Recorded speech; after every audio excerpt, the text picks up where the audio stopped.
She called it reminiscing. He saw it for what it was, betrayal, elegantly disguised. While she packed her suitcase for her ex, mistaking his silence for weakness, he was already signing the papers, not out of emotion, but out of fact. Then came the call, the letter, the trip, not as a reaction, but as a new beginning. No shouting, no drama, no performance, just precision, composure, and dignity. Her once-in-a-lifetime offer turned out to be a trap, not for him, but for her. And while she tried to salvage what she had shattered, he was already building a life where she no longer had a place. Because sometimes silence isn't surrender, it's a sentence. And when the shadow of the past tried to slip into his present again, it ran into a man who no longer yields, not an inch. Hello, my friend. I'm so glad you stopped by my channel. If you're here for the first time, don't forget to subscribe and share this video with your friends or family. It really helps my channel a lot. Please tell me in which city or country you watched this video. I value every one of your comments. So let's get started. I'm a 34-year-old man, ordinary in most ways, and one of 4 partners in a successful plumbing business. When this story begins, I'm married to Erica, my breathtaking 32-year-old wife, who often draws comments for her beauty, with some labeling her a trophy wife. She works as a secretary for the general manager at the local BMW dealership. We have an 8-year-old daughter named Melody and live comfortably in a nice home within an affluent neighborhood.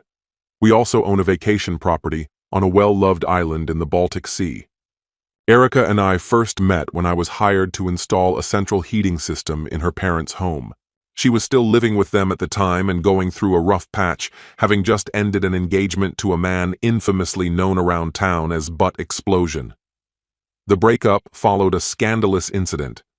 A furious husband had found him in bed with his wife and shot him in the bare backside with rock salt from a shotgun. That was the final straw.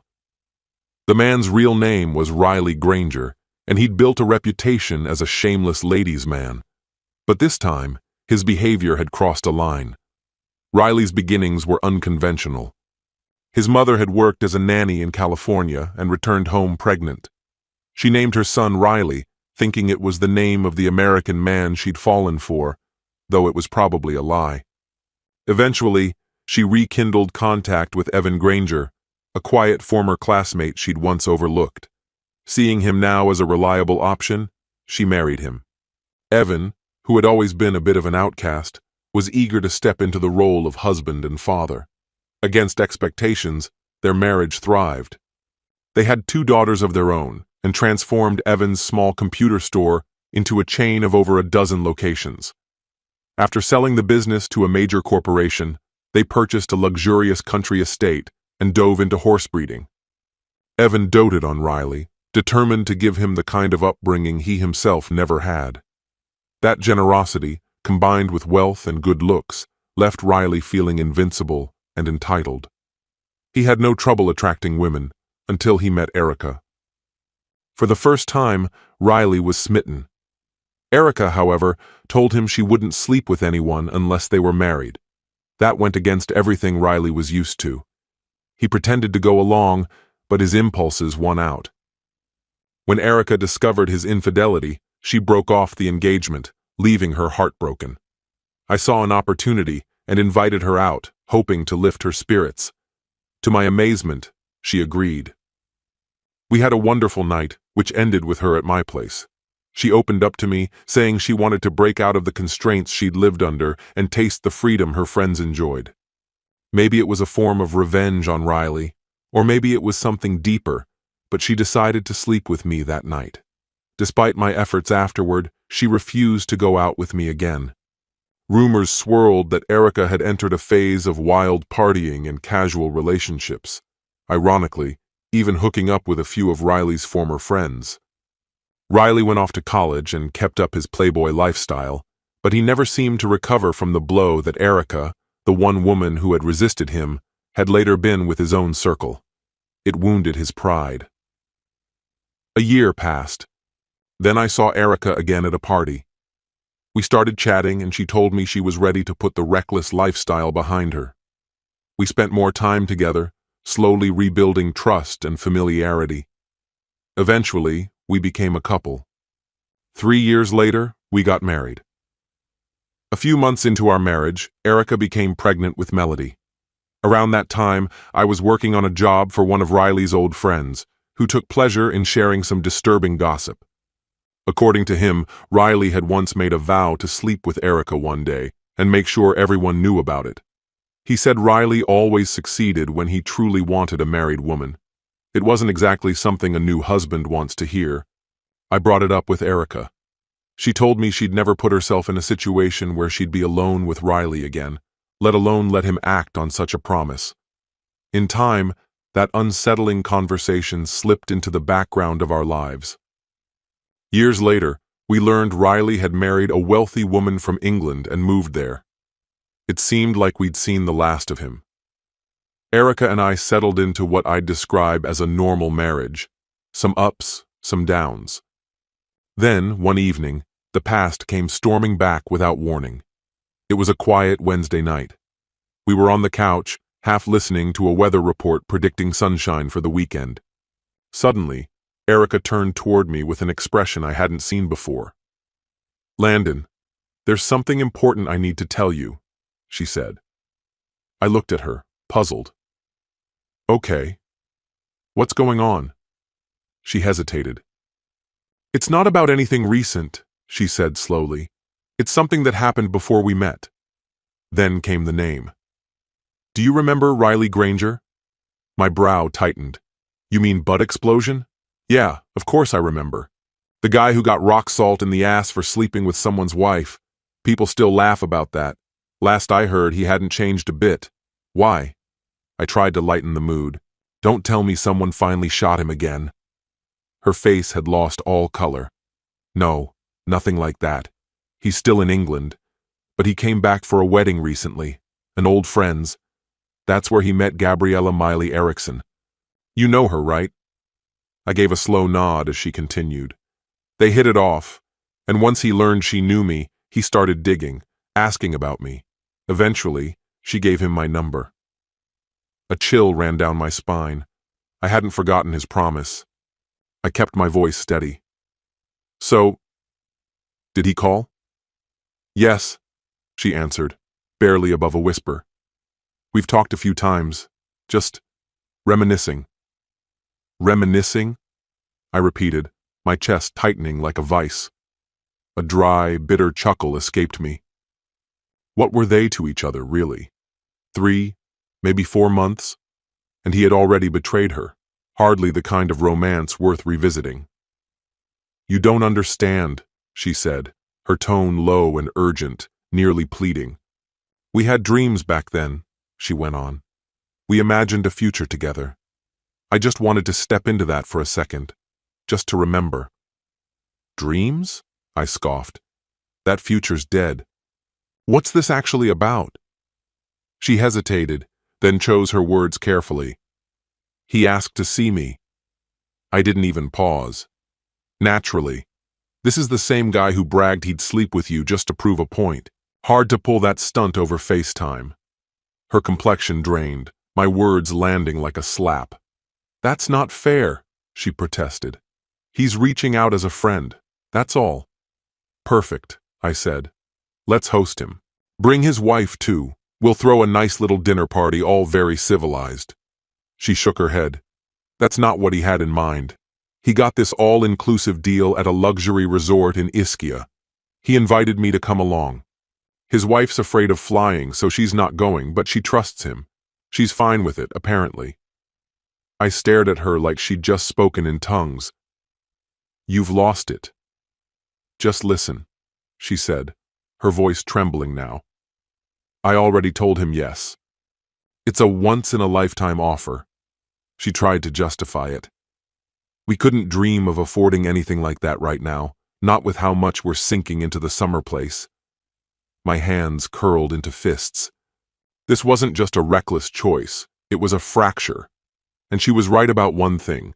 Ischia wasn't just expensive, it was elite, indulgent, a place where the rich played and the rules bent. Still, none of that made this forgivable. I couldn't hold back any longer. "Are you still in love with that dirtbag?" I asked, anger cutting through my words. She broke. "No. God, no. I love you.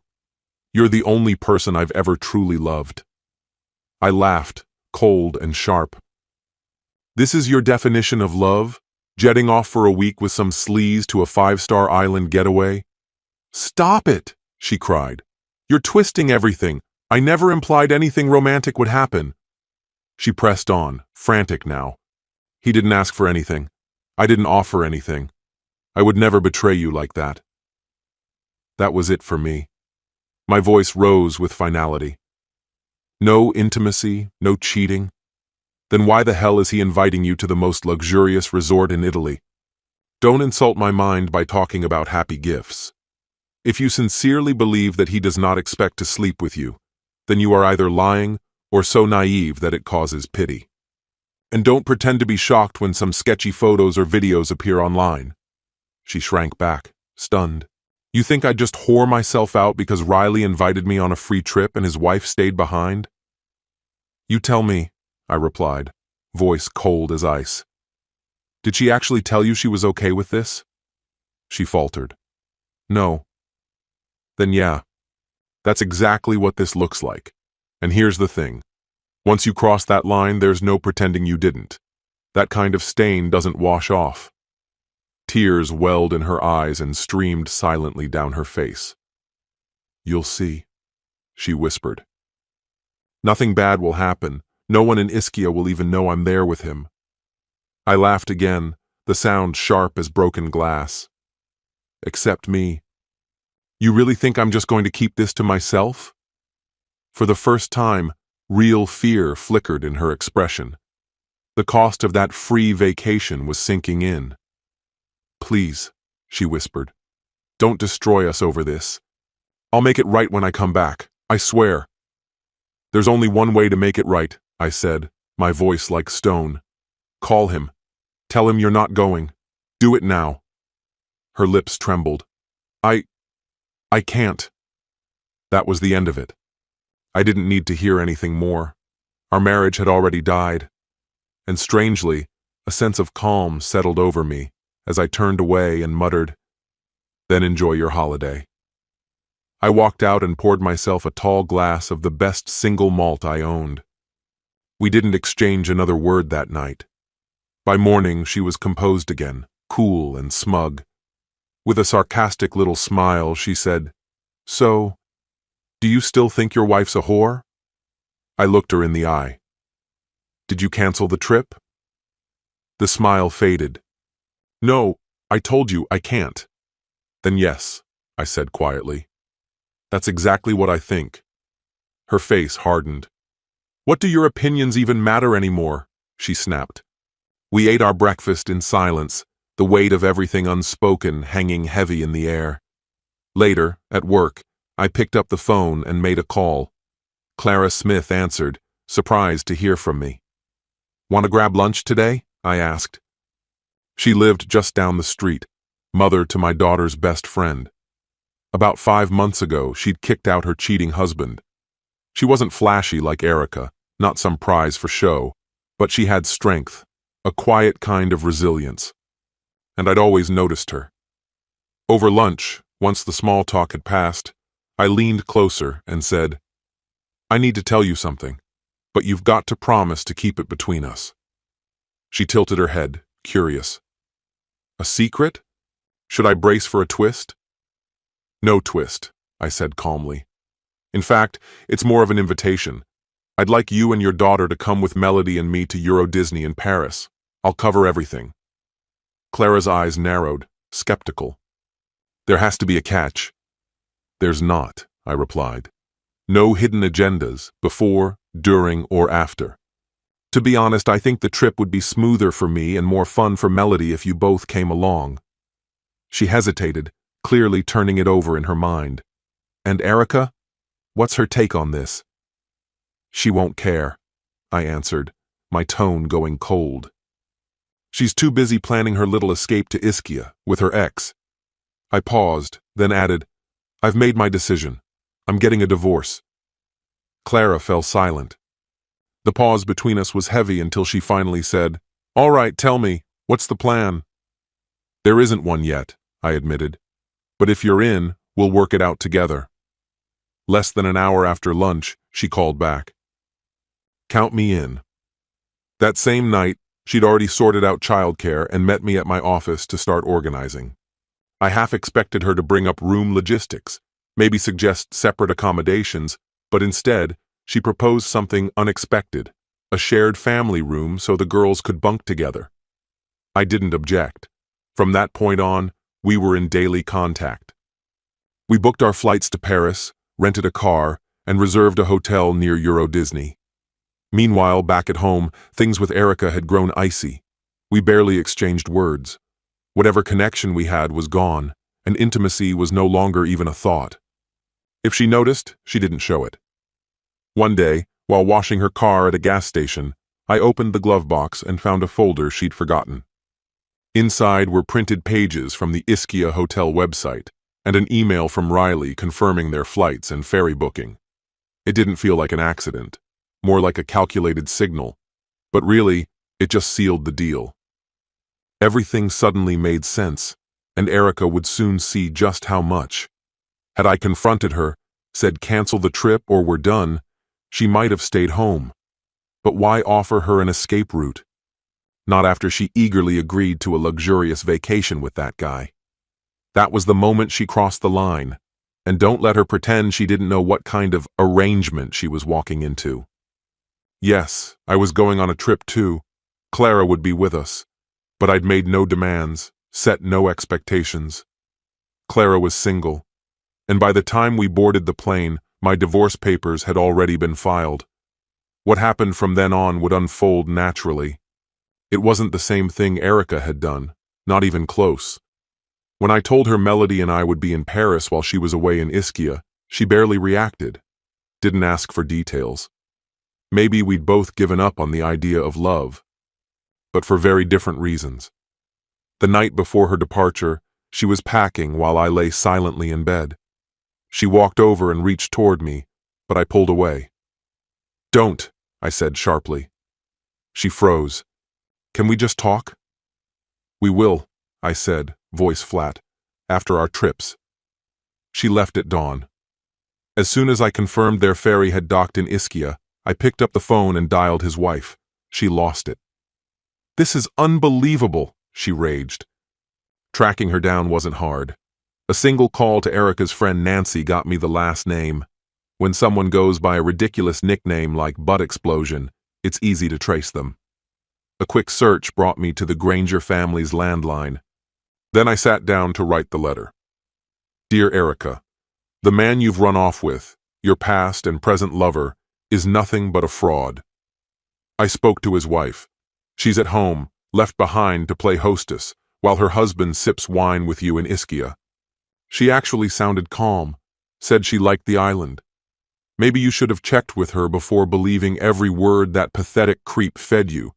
She's booking a flight now, plans to meet you both, face to face. Enclosed are copies of the divorce paperwork I filed today. From this point on, you're officially free to live however you please. Not that you weren't already. If I meant anything to you, this letter wouldn't be reaching you in a hotel room with him.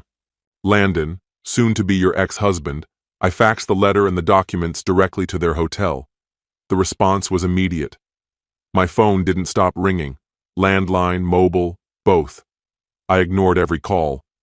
But I did read her messages. An hour after the first one came the second.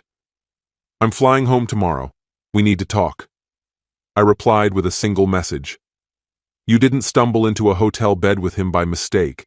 You made a choice. Now deal with it. There was nothing more to say. Melody and I would be away for a while, and as for Erica, where she ended up was no longer my concern. That night, Abby Granger made a furious phone call. She had just gotten to Naples and was livid, demanding that Riley remove Erica from their shared hotel room immediately. 15 minutes later, Riley rang her back, insisting Erica had already left. If he was telling the truth, it meant she'd gathered her things and checked out within the hour. Abby assumed the whole ordeal had crushed any possibility of a romantic spark. The next morning, Clara, the girls, and I departed for our vacation. We flew Air France into Orly and picked up our rental car without a hitch. Navigating to the hotel was simple, thanks to the newly updated GPS. The girls were thrilled to be back together, and Clara and I easily settled into our familiar flow. The only hiccup was that our family suite had 2 grand-lit beds, not quite doubles, but definitely larger than twins. Clara and I shared a knowing look before breaking into laughter. Problem solved. Erica barely entered my thoughts, even though she returned home the day after I left. She bombarded me with messages, swearing nothing had happened, claiming she'd stayed alone in a different hotel. I sent a short reply. The moment you agreed to go with him, you cheated. And let's not rewrite the story. His wife kicked you out, not your guilt. Clara stayed out of those exchanges. We had an incredible time. 2 days at Euro Disney, then 1 more in Paris visiting the Eiffel Tower, shopping, and cruising along the Seine. On our final night, after the girls had fallen asleep, Clara leaned over and whispered, "Landon, I love you." I told her I loved her too. That night, we made love quietly and gently, careful not to wake the girls. It wasn't just physical, it felt transformative. Afterward, Clara looked at me and asked whether I'd still feel the same once we were home. I told her that real love doesn't vanish just because you've changed locations. The next morning, she surprised me. "Why don't you and Melody come live with Mia and me?" she said. I hesitated. "Are you serious?" She nodded. "If you meant what you said, if you love me, then my home is yours." I said yes. We both understood it was a bold decision. We'd only had 4 days together, seeing each other at our best. But we also knew that taking risks is sometimes how you find something lasting. Erica didn't take the news well. When she found out, she collapsed into tears, begging me not to leave while I packed my things for Clara's place. But she'd made her choice when she chose Ischia over our marriage. My first night at Clara's home was unforgettable. We lay in each other's arms for hours. I couldn't understand how her ex-husband had ever betrayed someone like her. Nobody's perfect, but I believed we could handle anything together. That belief was tested sooner than I expected. Just a month into our new life, an anonymous envelope landed on my office desk. Inside was a printed photograph of Clara, standing on a bar counter with her underwear around her ankles and her skirt lifted. The accompanying note claimed that everyone in her social circle knew she had also slept with Riley Granger and that the picture had been taken during a recent conference. At first, I was livid, but something told me to look again. As I calmed down, I inspected the photo more carefully. Despite its grainy quality, a few details stood out. The watch on her wrist wasn't the one she wore daily, and her haircut looked shorter than it was now. That night, I handed her the envelope. "Want to explain this?" I asked, watching her closely. Clara admitted she'd always feared something might have happened with Riley back at a raucous school party. She'd been too drunk to remember clearly. She'd long suspected that it was either something consensual or possibly worse, though Riley had always denied anything happened. When she saw the photo of herself on the bar, she laughed and fetched a photo album. She flipped to pictures from a goofy game at her company's Christmas party. The snapshots were time-stamped and showed a line of women participating in a silly contest, walking across the room with random underwear around their ankles. None of them had worn their own. Clara and I had always agreed that our pasts were in the past. What mattered now was identifying who had tampered with the image. Whoever had done it knew what they were doing and had an axe to grind. We never found out who sent the photo, but after Clara shared it with colleagues and offered a reward for any information, the harassment stopped. One of my biker friends even promised to have a word with whoever was behind it. After that, Clara and I felt more united than ever. Facing down that threat only reinforced what we already had. Eventually, Erica and I sold the vacation property. She used her share and a financial contribution from her parents to buy out my portion of the house. We agreed on joint custody of Melody. In practice, Melody spent plenty of time with both of us, often even on Erica's weeks. Clara welcomed her completely. Our daughters had become inseparable. Abby and I occasionally exchanged emails. That's how I found out that she and Butt Explosion had broken up, just 2 months after their ill-fated Ischia trip. The reason? He inadvertently left his phone behind at her parents' house after spending the weekend there. Her father, unable to resist the urge, went through the device and uncovered a series of explicit messages exchanged with another woman. That discovery shattered any remaining trust Abby had. She had already forgiven him once before, after his flirtatious behavior with Erica and Ischia, but this time it was irreparable. For her, the relationship was truly over. Erica had a difficult time in the aftermath of our breakup.